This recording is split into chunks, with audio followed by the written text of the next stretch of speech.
My guest today is Greg MacDonald. Greg is the founder of Chelsea Strategies, an advisory firm that helps ad tech leaders accelerate programmatic partnerships and product strategy. Greg has spent a number of years, decades, in a series of firms, including Yahoo and Verizon Media, where he led efforts around the development and management of programmatic buying and auction-based marketplaces. Today, we're going to be talking about a series of different key trends that Greg sees in the market in 2024 and how you can be better positioned to take advantage of those trends. Greg, thank you so much for joining me today. Thanks so much, James. I'm looking forward to our conversation.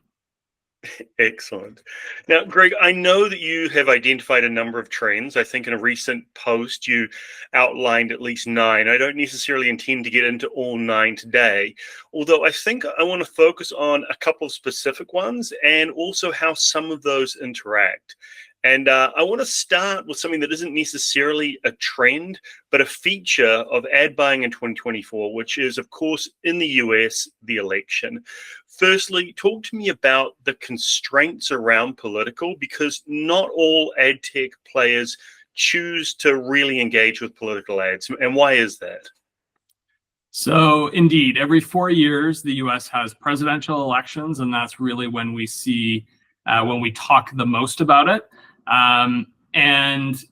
In terms of constraints, I would say, broadly speaking, it's really about the willingness to be exposed to the potential risks that go along with political campaigns. Campaigns move very, very quickly.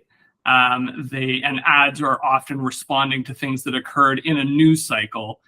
So both the ads themselves as well as the topics, they move very quickly and they can be controversial. And so it's something where it is largely a reputational risk, or it's a PR risk, if you will, where players, publishers, and platforms will say, do we have what it takes to go and respond, to get the campaigns up quickly, and then to respond and to match the supply and demand in ways that meet the needs of the advertiser and the publisher, as well as the audiences that they're working with. So I would say that's sort of the single biggest thing. There are a number of other areas within there, but that's really the single biggest thing that most platforms spend their time talking about is how quickly it goes, and the potential risks, PR risks, if you will, that go with those.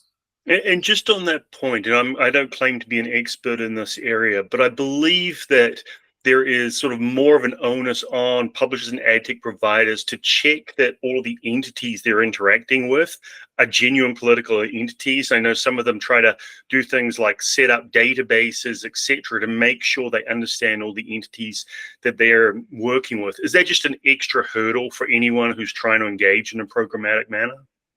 It is an extra hurdle, and I think that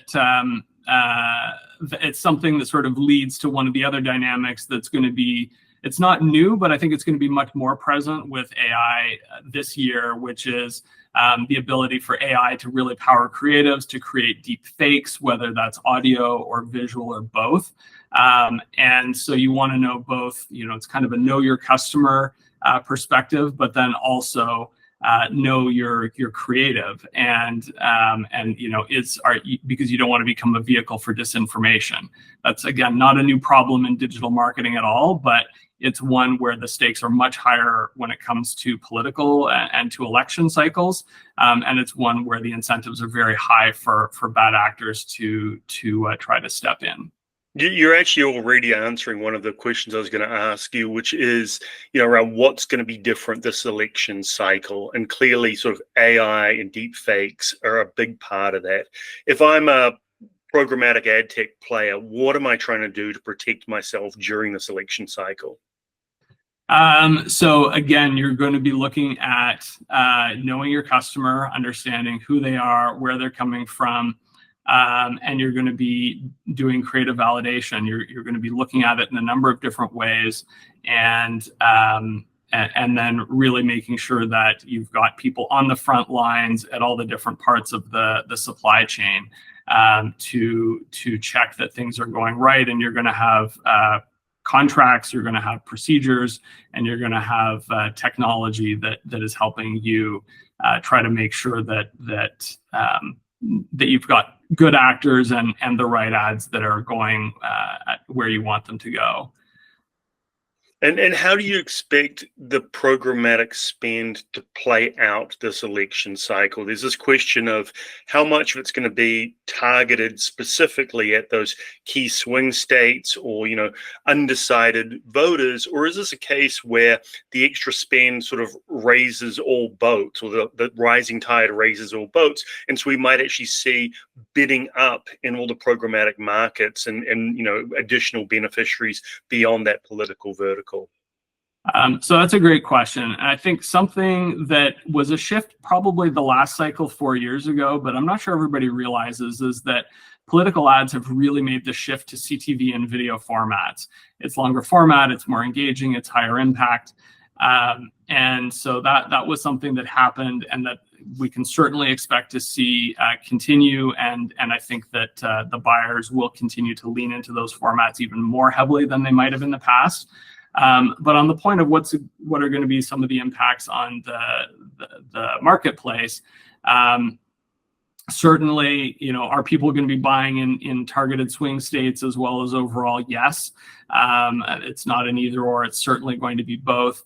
But in the programmatic marketplaces in particular, like in the open market and the PMPs, you'll certainly have the swing states, but in certain places, I don't know that we'll see all boats or that the overall market price is going to go up, but we absolutely will see that certain pockets will be sold out, certain time slots will be sold out, and certain publishers will also likely be sold out. So I think, is everybody going to see higher prices? Probably not, but are we, certainly that would be my guess, but are you likely to run into a spot where something is not available or something is more expensive than you might have anticipated? I think every buyer is going to run into that to some degree, but the overall prices, I don't know that I would expect that we'll see them go up consistently for a period of time. Just closing this out, there was a time where, and you make the point that a lot of the spend goes on to CTV and video. There was a time when it was very easy for a political spend to just really target Meta, YouTube, the sort of big platforms. In terms of the breadth of spend that you expect to see, both from the presidential election, but also one level down, in terms of state politics, etc., do we expect now that things have gone more programmatic and presumably easier to buy smaller budgets, that we're going to see a longer list of beneficiaries within the publisher community?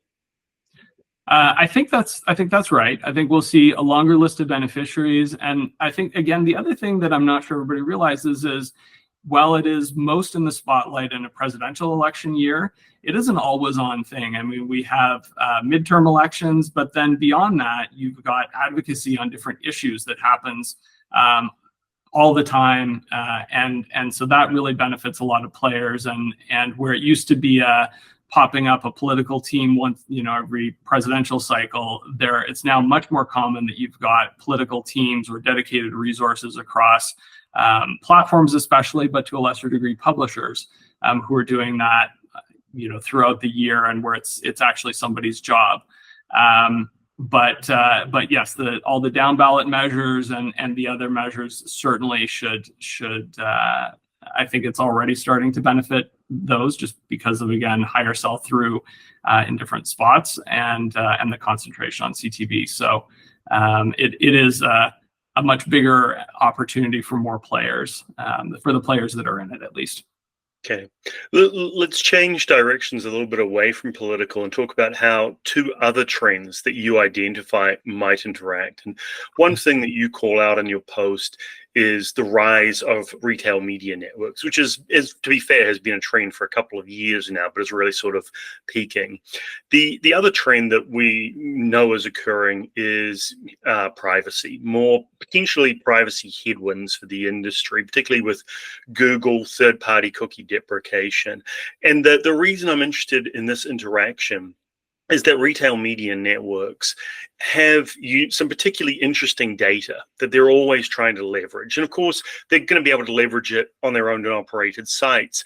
But as we think about their ability to leverage it and extend it to other third-party sites, the privacy could be a headwind to them being successful.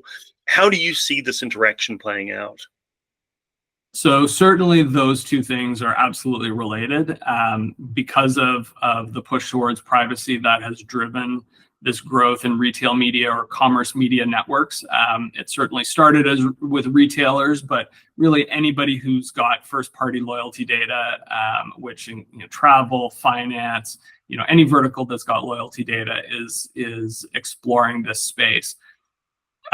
So it is absolutely one of the, as you say, not new, but a newer area of focus and priority for the industry because of the privacy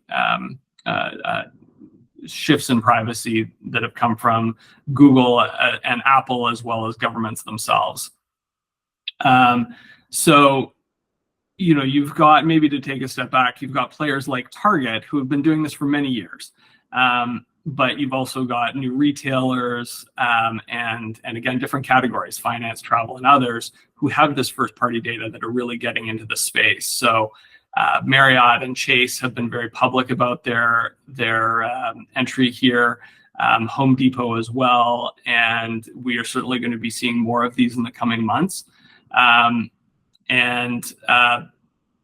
To the point on privacy, what they usually do, what we typically see is that they'll start with a white glove solution where they'll go and have a managed IO solution so that the retailer and the data owner starts to get comfortable as well with how does this work? What are the demands? How can we protect ourselves and our users and our data? And then over time, they figure out what makes sense for them. Obviously, what is within the bounds of the laws and the policies that exist today, as well as where they're going. But in a lot of cases, in all cases, really, they're responsible data owners. Their relationship with their customers is really important to them. So if they're going to leverage that and monetize it in a new way, it's really critical to them that they be transparent about it. And that they be following both the letter and the spirit of the law and the shift to privacy. So they're absolutely related. They are continuing to grow, and I think that's going to continue. But the mechanisms to do it and to be respectful of the user and to really govern that data correctly, they do all exist, and it just takes usually a little bit of time to figure out what the right solutions are in each of those scenarios to make sure that everybody gets it right. Let me extend on that and ask you a question where you may just need to completely speculate. But the companies that you mentioned that have a retail media network up and running, they're committed. They're all in, and they're just going to be trying to work out how to minimize some of the challenges from these privacy headwinds. Do you believe that there are now a number who had planned to start retail media networks, but hadn't necessarily got to scale, who would be looking at the current environment and sort of reevaluating their plans, second guessing whether it's really worth the commitment given these headwinds? Yes, there are absolutely examples. I don't want to name and shame anybody, but absolutely, what you described has happened. And I was talking to a friend who had worked for one of these companies that had dipped their toe in, hadn't really fleshed out the whole thing, got a little bit skittish and pulled back. And when she went to work for another platform, went and explored exactly, said, hey, here's what we did wrong before. How have you solved these problems? And didn't want to go join another one of these plays without being satisfied that they really were set up for success. So that has absolutely happened. And it's sort of to the point of you really need to make sure you get it right. You want to be doing right by your customers. You want to make sure the opportunity is worth all of the time and effort. But what we're seeing is that people are really finding that it is worth the effort. Advertisers are interested in these audiences and these opportunities, and they're willing to go through the hurdles because the data is really high quality, and you can really drive meaningful outcomes with it. So I think all the folks who classic question in a big company, what's different this time? But I think there's a lot of data points now, and that should endure, that show that it is different and that there is a path from here to there. And so I think we'll continue to see more folks who may have pulled back get back into it. I'm interested in that because there was that question. That question for me was pure speculation. I didn't realize you'd have specific examples, so thank you. One other area I want to get into at the intersection of two trends that you identify is that you say M&A is back, and you point to some examples. And obviously, a different trend is the rise of AI. You can't have a conversation these days without talking about how a specific part of our business might be impacted positively or negatively by AI. But as you think about that, if I'm a major publisher, an ad tech firm, and I'm thinking about my AI strategy, I expect the executive teams are under a lot of pressure from their board or their owners, or basically whoever's in a position to ask them questions around what is your AI strategy.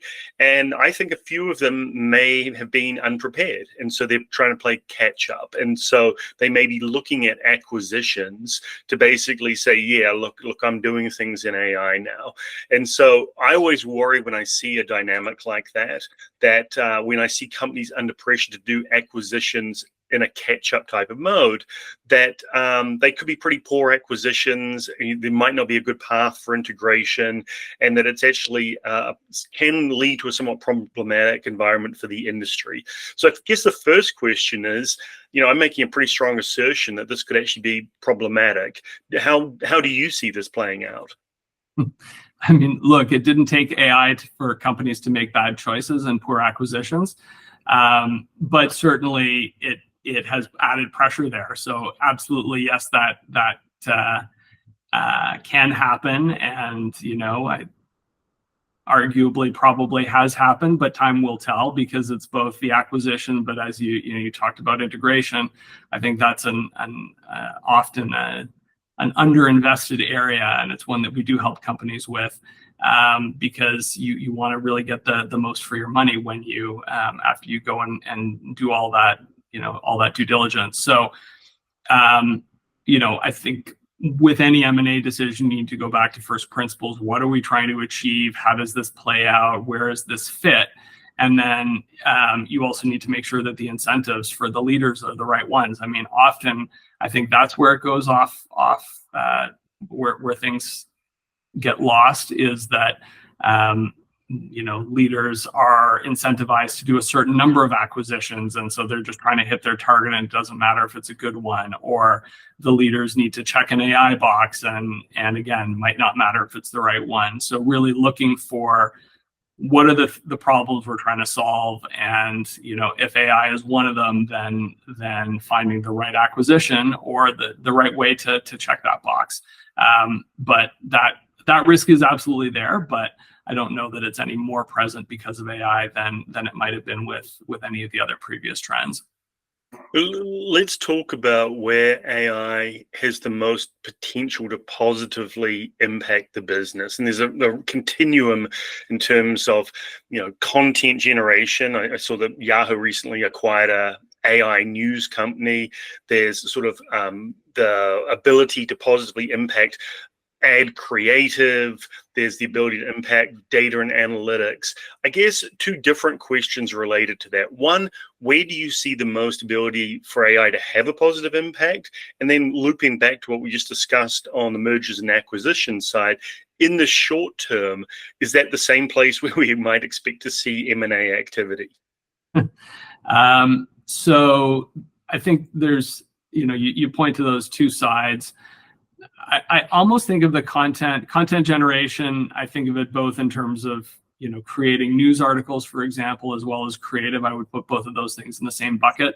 There is a lot there. In a lot of ways, I think of that as smoothing workflow or accelerating workflow. So, hopefully we won't see a ton of AI generated articles per se, but testing headlines, I think, is a really good example of AI saying, hey, I read the article and here's 5 potential headlines, and then having a human go and say, I think this is the best one. Or maybe even the AI takes it a step further and does a little bucket test and a little bit of A/B testing of the top 5 headlines and says, I came up with these 5 and here are the 2 that tested the best.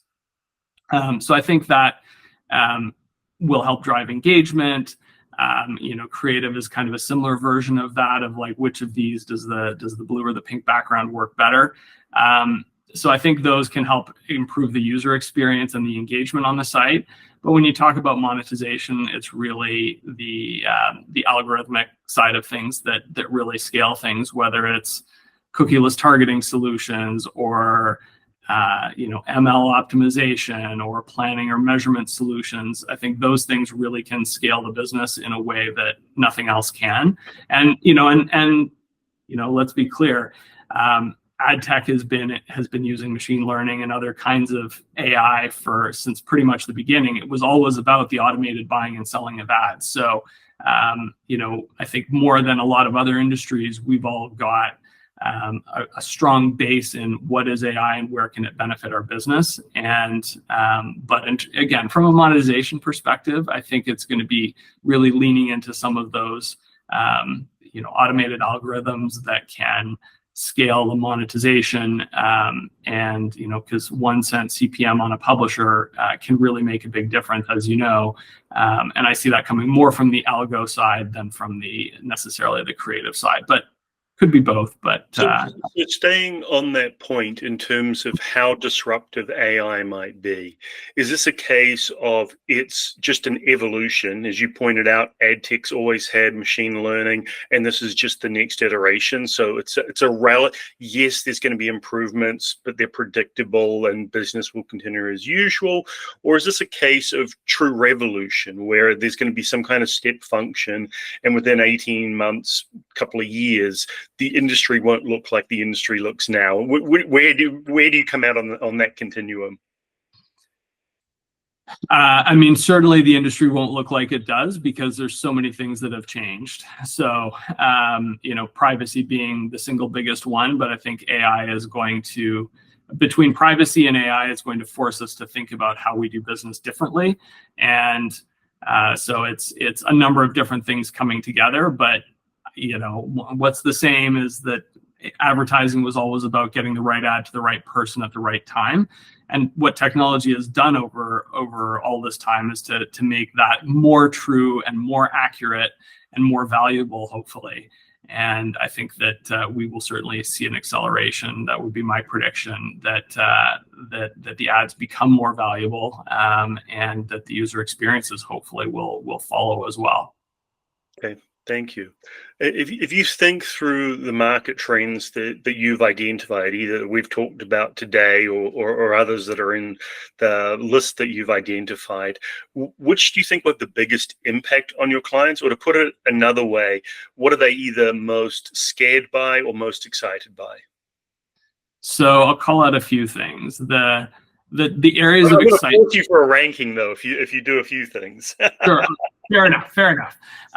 So listen, the areas of excitement really are around the areas of growth, and there are 2 double-digit areas of growth in ad tech right now that are CTV and retail media, for a number of different reasons, some of which we talked about. So everybody's excited about CTV, and it's been really, I feel like my whole career in ad tech, which, as you said, decades at this point, we've been talking about the share shift of TV dollars, and we've really seen that happen, and that's manifested itself in a number of different ways. And I've been really, I don't want to say surprised, but it's been very noticeable the extent to which relatively late entrants, or call them recent entrants to CTV, are really able to go and carve themselves a market position and to gain meaningful share and win important publishers. So I think that's an area that people are interested in, they're innovating in, and that innovation is really driving opportunity growth and powering an emerging set of players. Retail media, in this current iteration of retail media that started in the last 2 or 3 years, where I think it still hasn't played out yet, but that's another one where the data is really powerful. it was good data always and in the first place, and now it's becoming available to be activated by more players, and so there's an opportunity to innovate there, and folks are trying to really do a lot to attach themselves to that. So I would say those are the two big ones, and then the third one, which the third rank, but the third one that's come about, that's become really popular again, is curation. So this is data plus media in a PMP, which is not a new idea, but it's, as different buyers. Sorry to correct, PMP, just for those who aren't familiar, private marketplace, like a deal ID. Yep. Yeah. Yes, good call out there. So this is one where more buyers are really interested in having that. I described it as a ready-to-serve meal. They're looking to simplify a lot of other complexities of the buying, and they're doing it. This curation has really taken a big upswing in the last couple of years. There's a lot of net new and unique spend that's coming into the market with it. And there's a lot of players as recently as this year who have launched curation platforms. So I think that's a really interesting trend that, as people work through all the complexities of the market and all the emerging areas, they're also looking to find some simplicity, and curation is one of those trends as well. And on the flip side, what are they worried about? I mean, people are worried about privacy. There's apprehensions because there's so many unknowns. We don't know what all of the implications for the buyers and the sellers are going to be. The privacy sandbox APIs are not even finalized at this point. So even though it's something that we'll be living with in the next 6 months, it's not something where the standard is even finalized yet. So a lot of unknowns, and a lot of, how does this evolve? How does this impact us? But there's really nobody that I've talked to who thinks that we're not going to figure it out. So I think that's also something that, I like about this industry and the space. People aren't scared of change, and they're not scared about finding new solutions. And I think that's something that's interesting and that's exciting for the future, as we look at all these areas that are clearly areas of opportunity and growth also. Brilliant. And I always ask myself, why do I keep coming back to this industry? And as you say, there's a degree of optimism because there are always challenges, but people always seem to find a way in this space. And I love that. I really appreciate you taking the time, Greg. Thank you so much for the time today.